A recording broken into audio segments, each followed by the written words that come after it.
Guess what? Guess what? Paimon's story is finished. Let's go see Albedo again.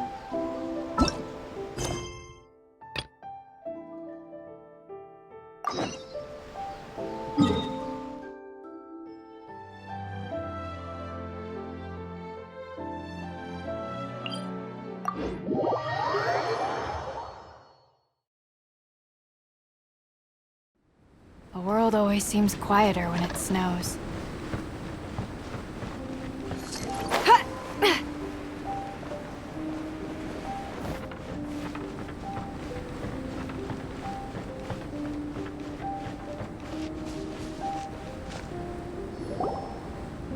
Albedo! Traveler, Paimon. I suppose your story is ready. Yep. How about you? Do you need some more time? No need. I am also ready to tell my story. Paimon calls dibs. Paimon first! Please, go ahead. Okay, here goes. Once upon a time, there was an evil researcher who went into the mountains and did a crazy experiment on whopper flowers to transform their appearance.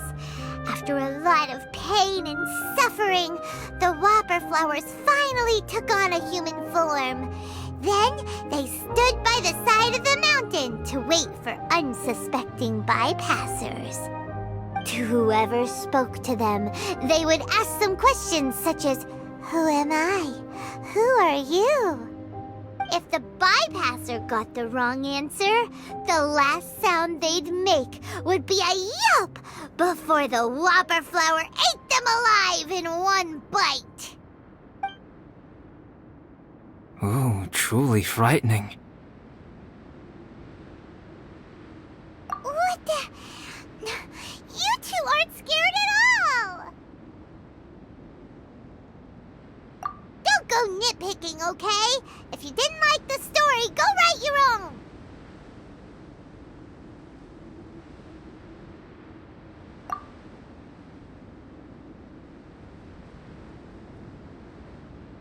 In other words, the whopper flowers would ambush and then completely replace their victims. And then what? Go back to where the person lives? Enter their home? Eat their whole family? Ah! Paimon made up this story, but now Paimon's the one who's scared by it. It's a good story. Oh, may I write it down? I may bring it up in future conversations. What for? Just to scare people with? Yes. You've got a real mean streak, Albedo. Mine is a little longer than yours. It starts with an alchemist. A great alchemist once created Subject 1. Subject 1 was her proudest achievement, and successfully blended into human society. No one ever would have thought that this friend of theirs was in fact a synthetic human. However, unbeknownst to Subject 1, the alchemist had tried the same experiment many times before he had come into being. Some of the rejects from failed experiments had been discarded, but had not died. Subject 2 was one such failed experiment. He was swallowed by a great dragon that came to rest upon a snow-swept mountain. Many years later, he was resurrected by the dragon's mysterious power. He saw all kinds of people on the mountain, including Subject 1, who had somehow miraculously blended in among them. Never in Subject 2's wildest imagination had he thought it possible for experimental life forms such as they to deceive everyone so successfully. He saw the way humans accepted Subject 1 as a friend, witnessed their affection as they addressed him by name. This was what Subject 2 wanted. Now, all that Subject 2 desired was to replace Subject 1 and take the joy of his existence for himself. This is giving Paimon the chills. So scary. Subject 2 began to unfold his plan. He stole Subject 1's books and notes, and studied all that Subject 1 had learned from the alchemist. Subject 2 was highly intelligent, and he learned quickly. He changed his face into an exact replica of Subject 1's face. Then, he found a plant with mimicry capabilities and transformed it using dragon blood and alchemy. And so, not only did Subject 2 transform his own appearance to perfectly match that of Subject 1, he also created a third entity, Subject 3. What? There's 3 of them now? But Subject 2 wanted to become a perfected human. So, he erased a mark on both his and Subject 3's necks, for these marks were symbols of imperfection. In my view, it was probably a subconscious act, an instinct. He so desperately craved to become a perfect human being that he forgot something. Human beings are defined by their flaws. Subject 2's plan was meticulously crafted. Subject 3 would draw Subject 1's attention. After Subject 1 disposed of Subject 3, he would assume the threat had now disappeared and would let his guard down. The next moment that Subject 1 was alone, Subject 2 would make his move. He would eliminate Subject 1 and become the only one remaining. He would secretly replace the Subject 1 of everyone's memories and inherit his identity, residence, clothing, sword, name, and friends. People would have no idea that the individual they knew had become somebody else from one day to the next. This is way too scary. Paimon's never gonna be able to trust anyone again. But just before Subject 2 could carry out his plan, a unique stranger entered the mix. Subject 2 tried to make contact with this person, but found that they could somehow sense he was different from Subject 1. What's wrong? Are you scared? What happened then? What happened to the stranger? He became a new stage in Subject 2's plan. One more person that Subject 2 had to dispose of. It's as if there were 3 identical roses in a garden. Only one of the 3 was a fine specimen, while the other 2 were defective specimens that bore poisonous thorns. In all the world, only the gardener who tended to them could tell which was the good specimen. People do not like poisonous plants. Only a perfect rose can fetch a high price. If the inferior specimens wanted to conceal the fact of their worthlessness, they would have to take the gardener out of the picture, using their poisonous thorns. This is exactly what Subject 2 was thinking. So, he hid in the shadows and waited patiently. Maybe soon, he would get his chance to become truly human.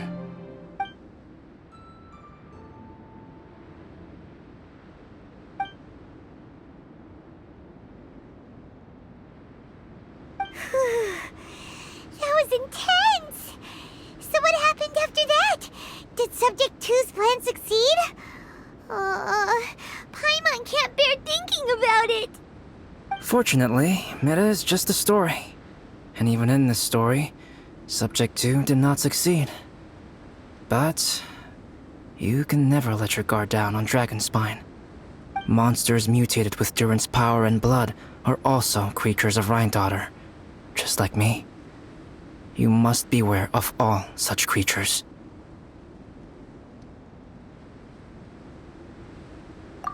I'm glad to hear that.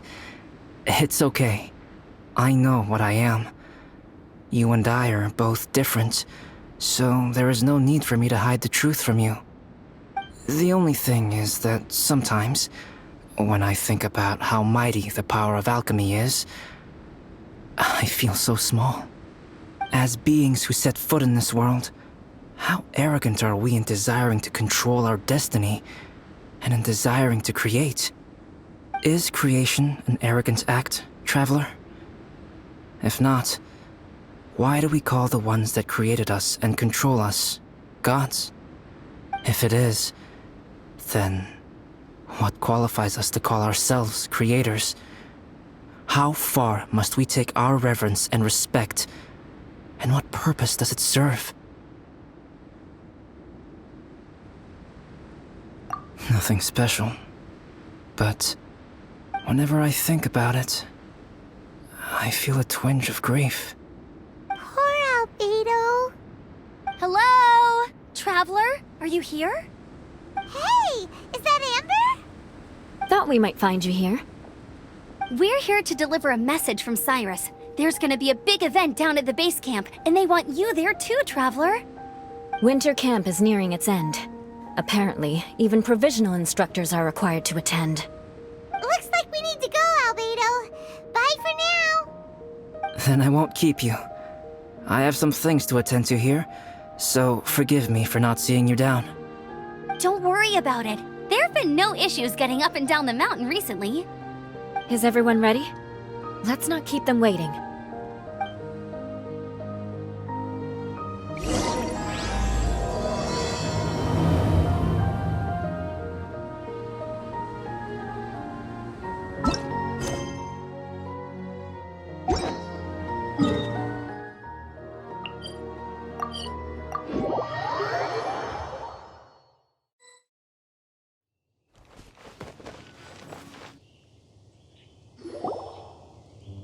Huh?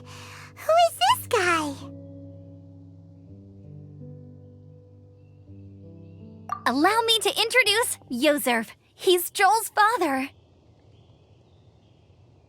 Dad, this is that traveler I was telling you about.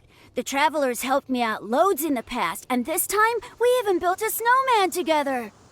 Joel has told me everything about you. I can't thank you enough. Wow, this is amazing! Wait a second. Why is Cyrus discreetly wiping tears away? And what is Pallid doing here? Pallid is the hero of the hour this time. Go on, Pallid. Tell us what happened in your own words. Okay. The weather was fine on that fateful day, and I had a feeling that Lady Luck was smiling down on me. So I trusted my gut and set off to explore somewhere new, somewhere dangerous. Because where there is great danger, there is also great treasure. Why does this sound so hard to believe? But I had only been away from the group for a short while when I fell down a slope and just started rolling. Uh-oh. Did my bad luck rub off on him when we ran into each other on the mountain? The place I fell to was somewhere I didn't recognize, and I'd sustained a few injuries. I remember thinking to myself, this is the worst luck I've ever had in my whole life. Then I met Yozerv. He'd heard the sound of me falling and came out to see what was going on. Huh? Wow, so it was completely by chance then. I thought he must have been someone from the Adventurers Guild here for the event, but after a few words of conversation, it was clear that he was having memory problems. He didn't even know his own name. The temperature was freezing, and there was no time to deal with all that there and then, so I convinced him to come back to the camp with me and figure everything else out after we got there.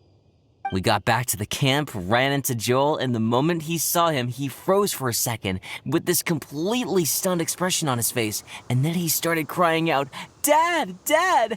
That's when Yozerv suddenly started to remember. My memory has still not fully recovered, but Joel and his mother, they are the only ones that I will not, no, that I cannot forget. Daddy. Daddy's right here, Joel. Daddy's right here. Yozerf, don't you remember anything else at all? The poor princess, feeding the foxes? I'm sorry. I have no recollection. Maybe it's because of the head trauma. I'm not sure. I woke up and found myself covered in blood. My things were gone, and there was nothing to indicate who I was or how I got there. I crawled into a cave and settled in for a slow recovery. After my legs and feet were a little better, my hunting skills were what kept me alive. Dad, I was so worried about you. I'm all right now, Joel. Oh, don't cry. Daddy's not going anywhere. I'm here to stay. Oh, this is good. This is good. You know what, though? I definitely think my luck got worse after running into Benin on that mountain. I knew it. I just... No. I just meant if it weren't for you, there's no way I ever would have run into Yozerv on a mountain this huge. Besides, we got back safely, didn't we? So don't blame yourself. Maybe sometimes miracles can only happen when you get just unlucky enough. Ballad. When did you become such a smooth talker, huh? Huh? Am I? I was just telling the truth. Oh, yeah. I want to say thank you to the Traveler, Uncle Cyrus, Auntie Eula, and Auntie Amber. Thanks, everyone. You all helped look after me, and I will always remember it. But I guess I can't take the snowman with me, or it'll melt once it leaves Dragonspine. It's such a shame. Oh, I can help with that. One moment. Huh? Eula? Here, take this. It's powdered rime. Just add it to your snowman, and it will never melt. Wow! Really? Oh, this is awesome! You're the best, Auntie Eula! Dad, I have an unmeltable snowman now! How cool is that? How can I ever repay you all? Thank you all. Thank you from the bottom of my heart. Dad, I want to go move the snowman. Can we do it now, please? Okay, I'll be leaving with Joel now. I'm sure I'll see you all another day. Very well, very well. It's time for Pallet and I to have another discussion concerning his breaches of adventurer discipline. Huh? But Cyrus, I think I kind of made up for my mistakes this time, you know? See you guys! Oh, I made this for you and Amber. Think of it as a winter souvenir. Are you sure? This must be really important to you. Come on now, just take it. No need to make such a fuss. Wow! Now our snowman won't melt either! Great! You're welcome. Just keep it, that's all I ask. Amber and I have some business to attend to now. See you later. See you! Everyone's gone. Seems like they've all got their own stuff to do now. Oh! You know what? We've been on Dragonspine all this time, and somehow Paimon still forgot to ask Albedo about how to make a fruit juicifier machine that could keep the juice fresh. Maybe we should try Timaeus again. He does seem pretty eager to please after all.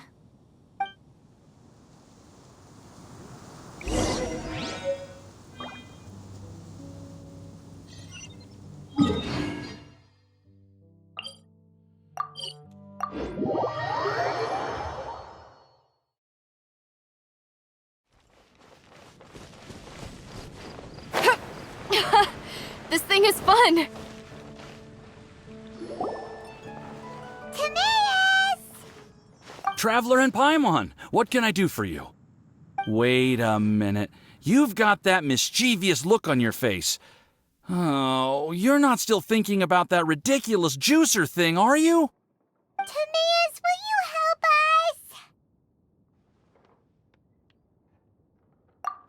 Well, if the Traveler isn't really interested, then, yeah, maybe I'll give this one a pass. It's just the weirdest request ever. No, but Paimon's Sunsettias are gonna go to waste without it. And the time it would take me to research something like that, I could probably pick those Sunsettias again 10 times over. New research project, Timaeus? We meet again. Oh, Albedo, thank goodness. So the situation is, Paimon wants a machine that can turn fruit into juice and keep the juice fresh. I mean, surely it's... Majorly important, that's that's what it is. If you can manage to invent this, we'll never have to worry about fruit going bad ever again! That's impossible.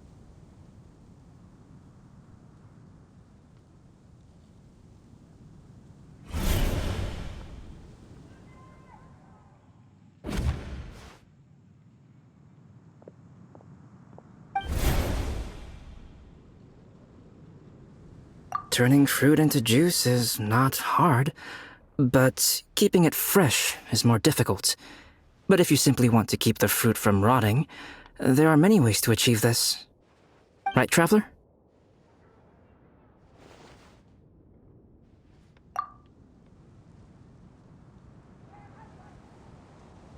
What about his neck? What's wrong? Is there something on my neck?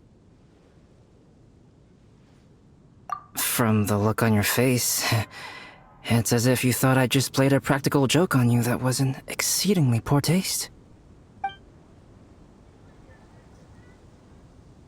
Albedo, you were saying, how do you stop fruit from going bad? Well, one way would be to bury your fruit on Dragonspine, where the snow never melts all year round. But then Paimon won't be able to eat them! You could always live on Dragonspine. No, too cold for Paimon. Or you can give the fruit to me, and I would take it to Dragonspine for you. But since you don't like the cold, you'd have to send someone else to pick them up when you want them. This is where you come in, Traveler. Suddenly sounds a lot more feasible with other people doing all the work. Okay then, shall we go with that idea? Fruit buried on Dragonspine will stay fresh for much longer. However, it is also possible that the fruit will sprout and grow into fruit trees. Who knows? Maybe the next time you visit, it will have grown into an orchard. You can water the trees, add fertilizer, and when they finally bear fruit, you will have some fresh sunsettias.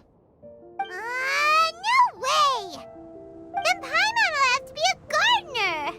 That's not the goal here. Oh? Well, I don't think being a gardener is so bad.